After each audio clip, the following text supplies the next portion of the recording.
앞서 많은 얘기가 있었는데요. 오늘 제가 말씀드릴 주요한 주제는 정해진 미래라는 단어들 아시죠? 네. 사실 우리가 앞날을 예측하거나 좀 보고 싶어하는 것은 누구나 원하는 흐름이죠. 네. 근데 문제는 그것들을 알 수 있는 약간의 힌트들은 어쨌든 우리가 찾을 수는 있는 것 같아요.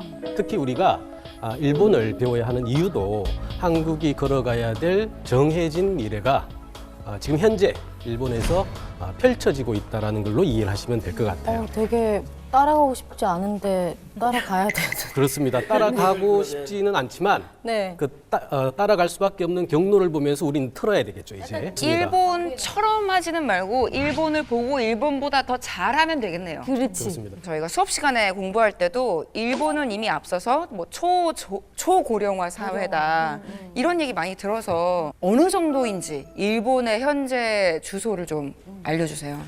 그 인구 구조가 변했다라고 얘기할 때 그것들을 확인할 수 있는 가장 상징적인 통계가 있습니다.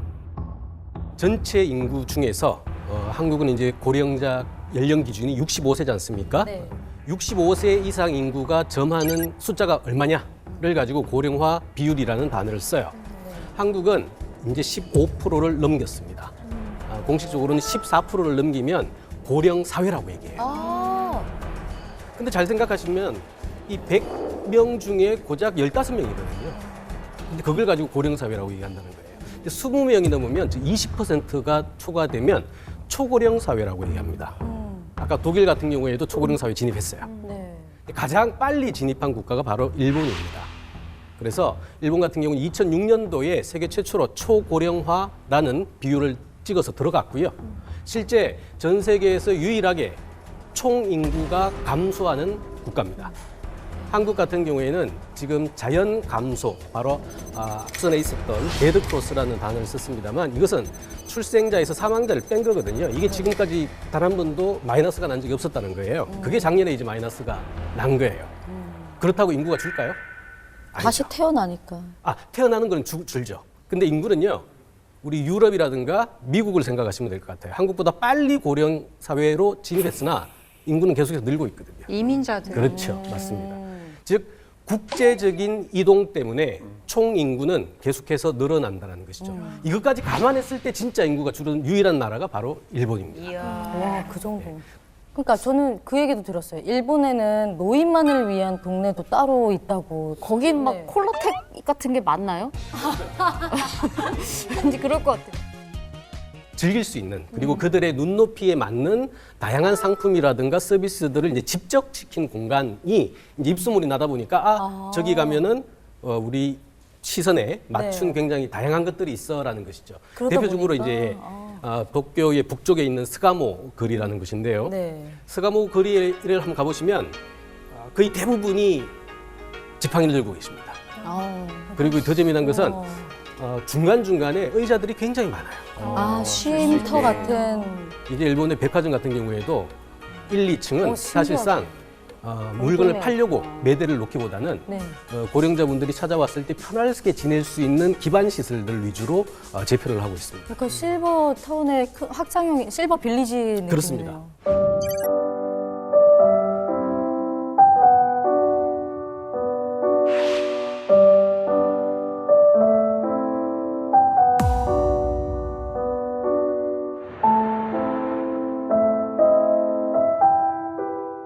저도 한 2016년 기사를 봤는데 아이들이 쓰는 기저귀보다 성인용 기저귀가 더 많이 팔렸다는 그 기사를 보고 정말? 되게 놀랐던 기억이 있어요. 오, 특이하다. 그렇습니다. 말씀하신 기저귀 시장, 일본 같은 경우에는 이미 2016년에 영유아용, 원래 기저귀의 취지였죠. 영유아용 소위 판매 매출액보다 65세 이상 혹은 70대의 고령 인구용, 어른용 기저귀의 매출액이 그것도 역시 크로스 넘겼습니다. 그래서 실제로 그 독일에서도 그런 얘기 많이 나와서 앞으로는 이제 의료 그 다음에 이제 장례 뭐 이런 업체들은 아마 완전 승승장구할 거라는 그런 전망도 나왔고 이제는 약간 그냥 노인들 위한 사회가 돼버린 거죠 전체적으로. 맞습니다.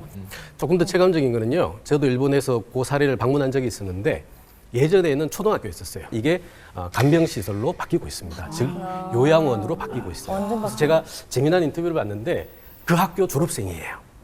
근데 이제 연세가 한 70대신 거죠. 그분이 어머니랑 같이 자기가 어릴 때 공부했던 그 교실에 룸이 된 그 교실에 들어와서 함께 사는 사회가 된 거죠. 아, 그 학교로 다시 돌아가시는 그치, 거네요? 같은 곳이죠. 진짜. 그러면 1인당 일본의 경우는 부양해야 되는 인구수가 몇 명 정도 되나요? 노인 부양 비율이라는 건데요. 이거는 100명이 그러니까 생산 가능 인구 100명이 고령자를 몇 명 부양하느냐라는 거예요. 장기 추세죠, 그죠? 장기 추세입니다만 중간에 이렇게 직선으로 돼 있는 게 현재 시점입니다. 근데 일본이 진짜 확실히 높긴 한데 지금은 한국이 그래도 제일 낮은데 네, 근데 갑자기 25년 즈음에서부터 확 수직 상승을 그렇습니다. 하네요, 일본이. 이게 가장 큰 문제라는 거예요. 즉 마지막에 있는 2075년이 되면 생산 가능 인구 100명이 고령자 80명을 책임져야 됩니다. 와. 저게 가능한가요? 거의 1대1이잖아요. 그렇습니다. 자, 훨씬 더 이해를 돕기 위해서 조금 더 단순화한 그림도 하나 있습니다. 그거 함께 보시면서 얘기 나누시죠.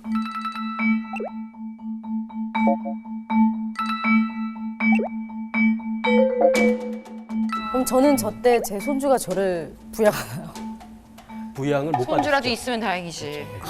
취소 퇴퇴퇴 하세요.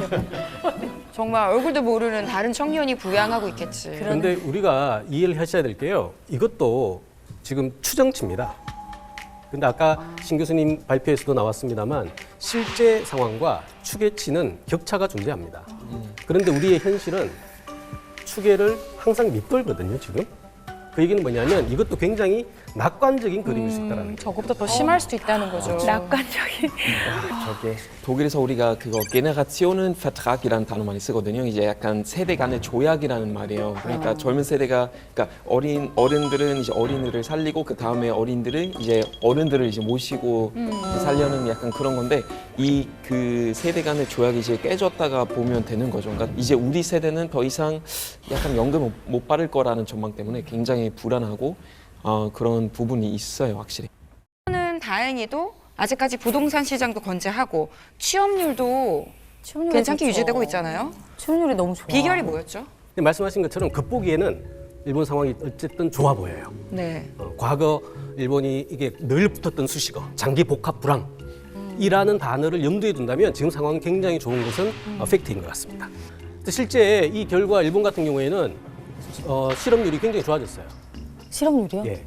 실업률이 좋아졌다는 얘기는 고용률이 굉장히 회복됐다는 것이죠. 우리가 사실상 선진국에서 1%, 2% 조금 보수적으로 잡아도 한 3% 정도 나오면 완전 고용이라고 봅니다. 그럼 몇 퍼센트까지 갔어요? 일본 2%까지 가고 있습니다. 그 반면에 우리나라 실업률은 통상 한 8에서 10% 사이를 찍고 있습니다. 근데 청년 실업률은요, 체감적으로는 한 24, 5%까지 보는 사람들도 있어요. 최근에 더 악화됐죠.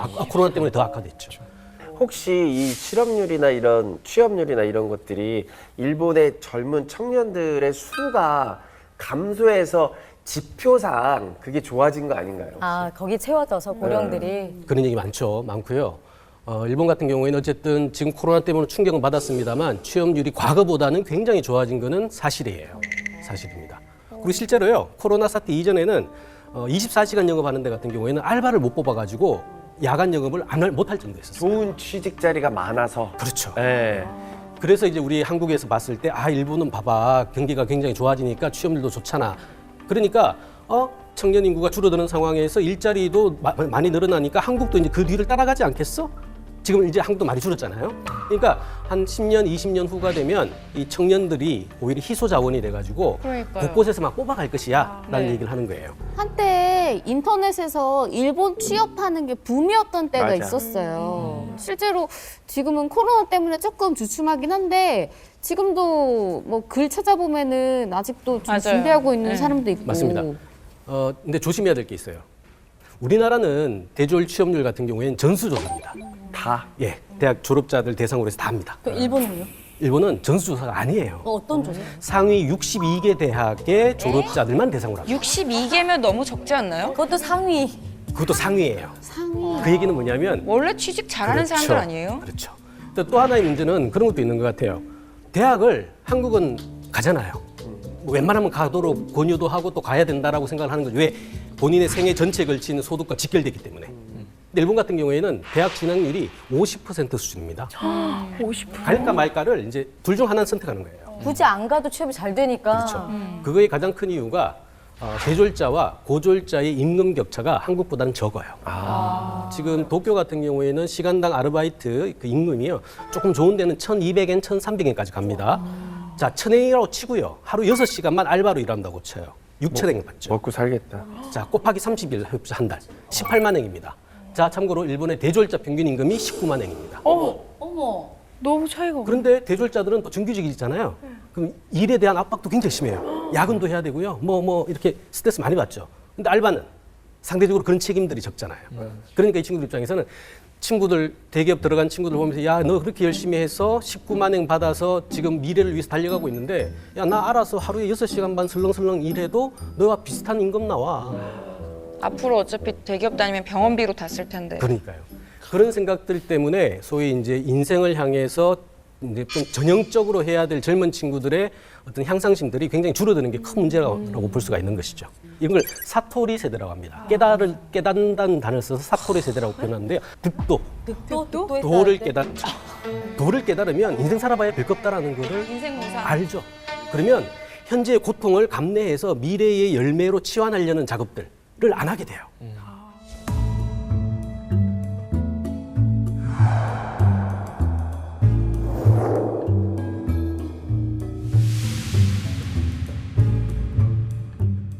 근데요, 저는 아무리 좀 비정규직이고 좀 무기력하다 그래도 원하면은 좀 좋은, 조금만 노력하면 좋은 일을 할 수 있는 일본이 좀 부럽긴 해요.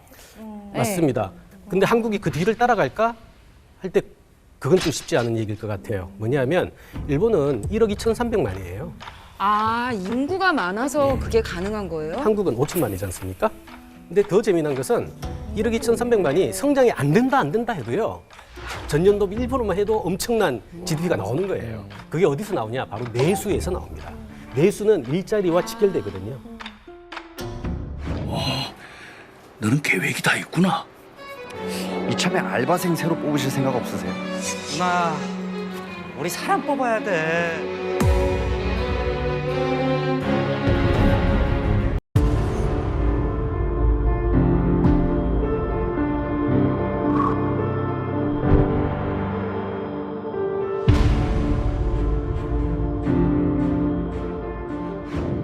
자, 일본의 수도권에 사는 사람들의 비중하고요. 한국의 수도권에 사는 사람들의 비중입니다. 지금도 일본 도쿄는 인구가 유입되고 있습니다. 한국은 참고로 인구가 줄고 있죠, 서울은. 예. 저 위를 보실까요? 위를 보시면 한국의 수도권이에요. 역시 일본하고 추세가 비슷한데 하나 더 수도권의 집중도가 훨씬 높죠. 네, 퍼센테이지 훨씬 높아요. 높네요. 이거는요, 전 세계 어떤 국가도 한국처럼 저렇게 높지 않습니다. 한국은 전체 인구 중에서 100명이라면 52명이 서울 수도권에 살고 있습니다. 진짜 그렇네요. 50에 가 있네요. 넘어섰죠, 절반을. 근데 재미난 거는요. 수도권이 저렇게 늘어나는 것도 이유도 알겠어요. 어쨌든 서울이 많은 일자리를 가지고 있고 자원을 가지고 있으니까. 근데 그 밑에 있는 초록색, 서울을 안 보시죠. 줄어들고 있어요. 서울은 1990년부터 사실은 추세적으로 줄고 있습니다. 1,000만이 깨졌죠, 이미. 앞으로 더 줄어들 겁니다. 말씀하신 대로 이제 노인 인구도 서울로 몰려드는데 왜 서울 인구가 줄어들고 수도권 인구가 늘어날까요? 결국 그 연령별 그리고 자산 축적별 양극화 현상인 것 같아요. 고령자분들이 서울로 몰려드는 것은 의료와 간병의 이유 때문에 말씀드렸고요. 특히나 그런 시설들이 잘 몰려 있는 강남 3구 쪽에 75세 이상의 유입률이 현저합니다. 즉 연령도 있으시고요. 경제력도 있으신 분들이 들어오시는 거죠. 반면에 서울 인구는 줄고 있다고 했잖아요. 네. 특히 30대, 40대 혹은 20대의 청년 인구, 원래는 서울 와야 될 사람들이 못 들어오고 이 사람들이 신도시 쪽으로, 경기권으로 수도권 빠진다는 것이죠. 이게 전체적으로 놓고 봤을 때 그래서 인구가 줄어드는데 특히나 구매력을 갖추고 있고 또 그 기반 시설이 충족돼 있는 지역 공간에서는 또 끊임없이 인구가 또 늘어날 가능성도 있다라는 것을 알 수가 있죠. 근데 예. 신도시도 사실 신도시 나름이잖아요. 어떤 신도시는 굉장히 인기가 많고 좋은데 어떤 신도시는 정말 출퇴근하기 너무 힘들고 진짜로 말 그대로 베드타운이지만 그래서 분양 엄청 강구해서 분양도 안 되고 들어갔더니 막 결국 그런- 하우스 푸어 돼갖고 분양도 안 되고 공실도 많고. 그래서 사실 우리가 일본을 봐야 될 이유가 네.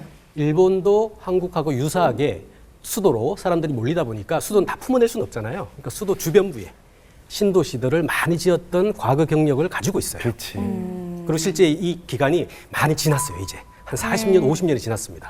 바로 이제 선례로 삼을 수 있는 그렇죠. 거네요. 임원과 평가가 가능한 시점이 된 거죠.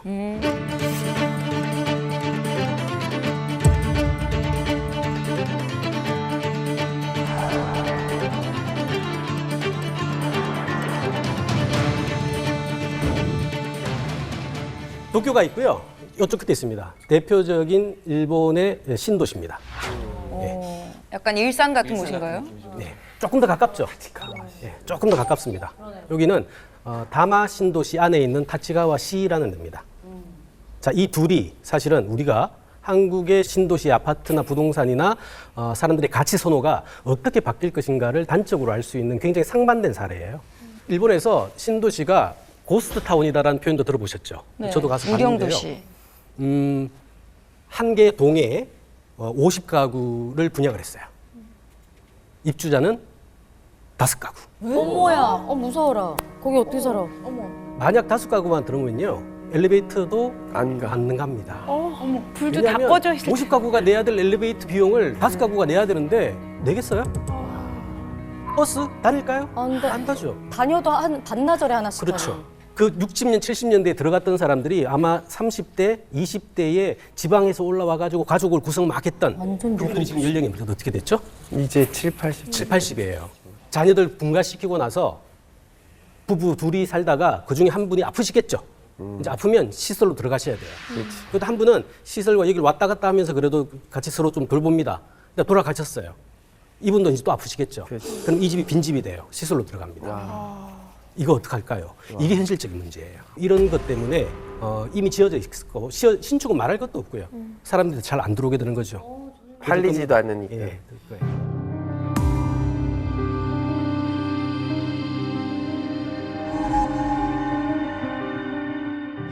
이게 일본의 신도시의 지금 평균적인 현상이에요. 그것을 우리가 보고 일본의 신도시가 저렇게 소위 망했으니 한국의 신도시도 쉽지 않을 거야라는 이제 상상력을 가지게 되는 것이죠. 네. 하지만 타치가와시를 사례를 보면 같은 신도시인데 또 다르네? 라는 걸 알 수가 있어요. 왜 다를까요? 기본적으로 타치가와시 같은 경우에는 아까 이제 지리적, 인적 여부를 말씀을 드렸습니다만 일단 가깝죠, 그죠? 네. 더 출퇴근거리도 가까울 거예요. 타치가와시의 역세권에 있는 지역 같은 경우에는요, 여기가 인구가 몰려들어요. 아까 얘기했으나 지방에서 살고 있는 청년 친구들이 들어왔을 때 이 지역이 가격이 좋아요. 이 타치가와시 같은 경우에는 통계를 보면 2000년대 그 초반, 2000년부터 한 2015년까지 가격이 한 103, 4% 뜁니다. 뛰어요, 가격이. 그러니까 신도시도 신도시 나름이라는 거잖아요. 우리나라의 신도시랑 좀 같은 점과 다른 점이 뭐가 있는지 비교를 좀 해볼 수 있을까요? 워낙 비교할 거리가 많아서 뭐 단편적으로 얘기할 수는 없는 것 같고요. 전체적으로 좀 말씀드리면 이선 그 신도시의 필요성, 그 다음에 정책의 어떤 경험들은 한일 유사합니다. 어쨌든 인구가 몰려들었고 그들을 품어 안아야 된다는 것들이 89년 일기 신도시가 만들어졌던 가장 중요한 거거든요. 소위 52%의 비율 놓고 봤을 때 굉장히 많은 것들이 몰려 있잖아요. 네. 그리고 굉장히 빠른 속도로 출산율이 또 줄고 있어요. 근데 그분들이 이제 10년, 20년 후가 되면 바통을 연결되는 이제 30대, 40대가 되는 사람들인데 이 사람들의 구매력이 그것이 뒷받침될까? 반면에 일본의 사례를 또 놓고 보면 어쨌든 인구는 빠질 거예요. 빠지고 일본처럼 그런 경로를 따르지 못한다면 한국의 베드타운, 여기는 정주 기능만 있지 직주 기능이 없거든요. 그쪽 지역을 떠나가지고 일하고 다시 돌아와야 되는 공간들이에요. 그랬을 때 그런 신도시가 일본의 경로를 따를 것인지 아니면 한국만의 독특한 길을 갈 것인지에 대해서는 명확한 답변을 하기 힘들어요.